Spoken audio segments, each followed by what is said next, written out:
Chris Nolan and David Goyer, that brought us the blockbuster Dark Knight trilogy, have now put out The Man of Steel. They are throwing in your face the memes that the global elite are actually obsessed with. Genetic engineering, eugenics, world government, terraforming, it's all there. And I'm going to break down the dichotomy between the messages in Superman, the Man of Steel, and World War Z with Brad Pitt.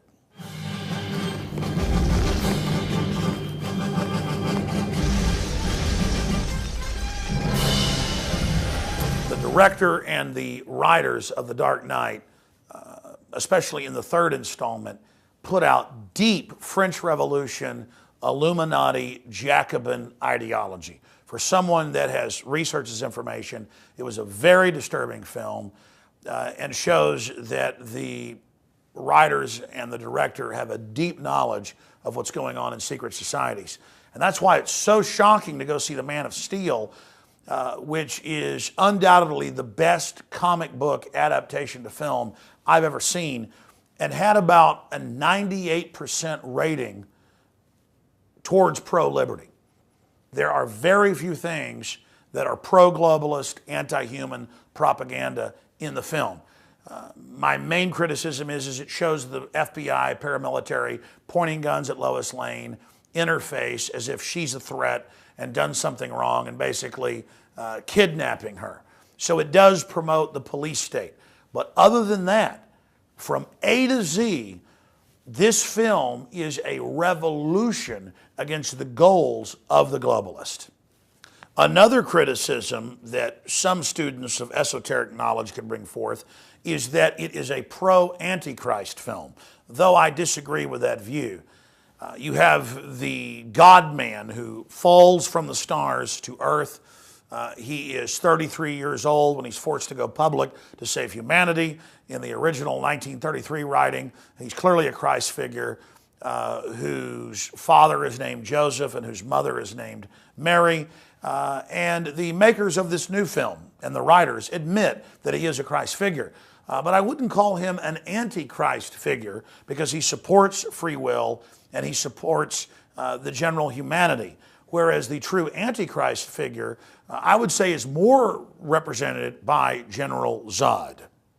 General Zod, though, believes that he should control creation and wants to terraform an already living planet to re-engineer it to recreate Krypton here on Earth.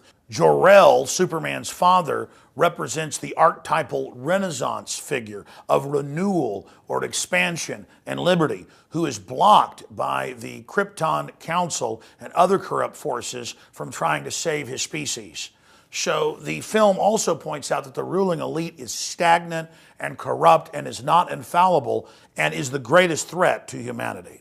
Jor-El also criticizes the genetic engineering of the species into specialized eugenics-based groups instead of allowing natural development of the species. Let me introduce the Paul Revere scale now that we're going to begin using in Infowars.com movie reviews. The more horses, the more pro-liberty, pro-human empowerment the film is. And on a scale of 1 to 10, I would give Superman, Man of Steel, 9 horses. There are literally hundreds of deep archetypal messages in this film. And regardless of what you think about it, it is deep on many, many levels. Superman, and this is a spoiler alert, at the end takes out a Predator drone that is spying on him and explains that it's wrong to violate people's privacy. There's a lot of pro-liberty messages. Also, as a child, he has X-ray vision, so he sees people's beating hearts, their skeletons. And that's a metaphor or an allegory of people that are very in-tuned and intelligent who are actually driven mad by how complex reality is. And it's an allegory of the burden of the highly intelligent who are not predatory and who don't decide to use their advanced intelligence to suppress and dominate the rest of humanity. Overall, it's an anti-centralization message. It's an anti-military industrial complex message. It's an anti-eugenics message. It's an anti-stagnant, inbred, monopoly elite message. The message is we must have a renaissance and reach for the stars.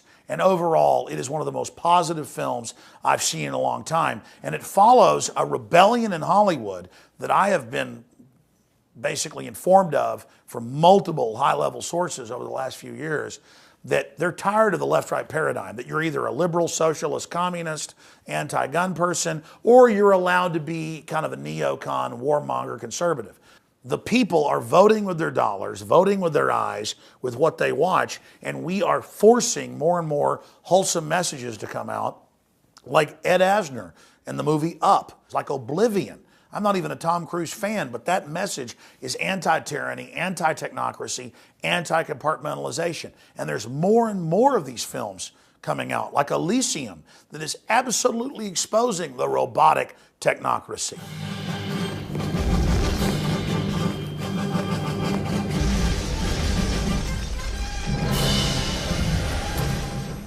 Now let's look at World War Z. I was able to get some of the early scripts about 6 months ago. We also have the book, which I've read, World War Z. And now they've gone into multiple rewrites and reshoots. So as the film prepares to come out, we are not 100% exactly what's in it. But we do have the earlier versions, and they're very similar to the book, which is an anti-human, pro-elite, pro-mass extermination manifesto that I can only describe as ultra-Hitlerian. They say in the book and in earlier versions of the film that there's nothing worse than American militias and gun owners. And thank God the zombie apocalypse happened, because at least it reduced the numbers of humans worldwide and allowed the UN to invade America and put gun owners and families in concentration camps. They praise communism in the book and in the earlier screenplays. It is a piece of authoritarian pornography.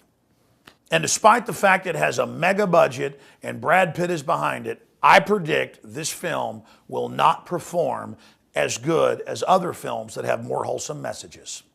People are sick of the psychic poison.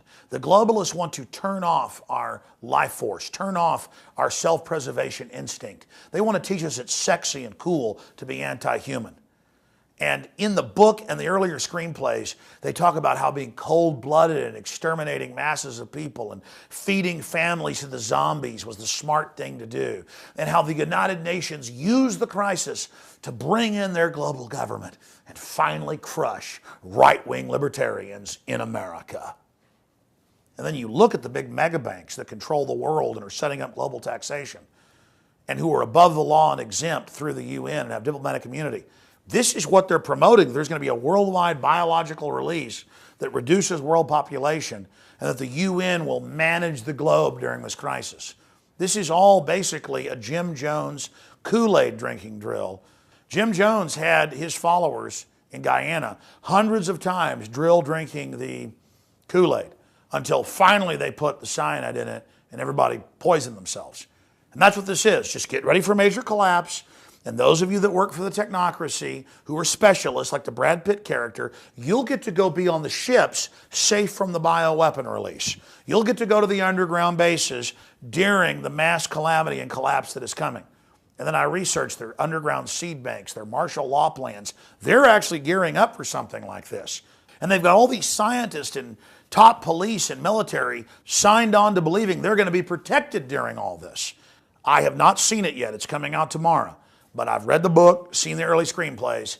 I would have to give it 0 Paul Revere's as an anti-human treatise, selling the zombies as the liberators of humanity, selling the image of humanity as a bunch of walking dead. Thoroughly disgusting. So I give World War Z 0 Paul Revere's.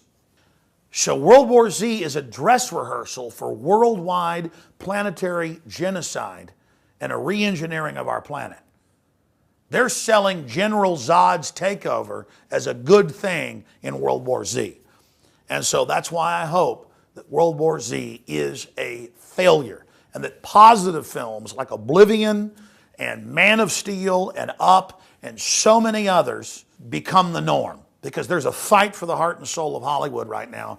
And regardless of what you think about Hollywood, it is the worldwide propaganda channel of the globalist. And you're seeing a spiritual fight, a cultural fight for the future of humanity taking place right now. I'm Alex Jones with Infowars.com. This is another film review.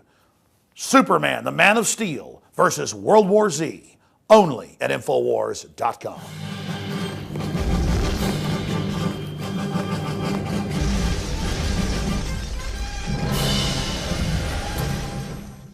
Now you can watch The Alex Jones Show live as it happens at Infowars.com/show. You'll find links to all of our content there and a free 15-day trial for Prison Planet TV.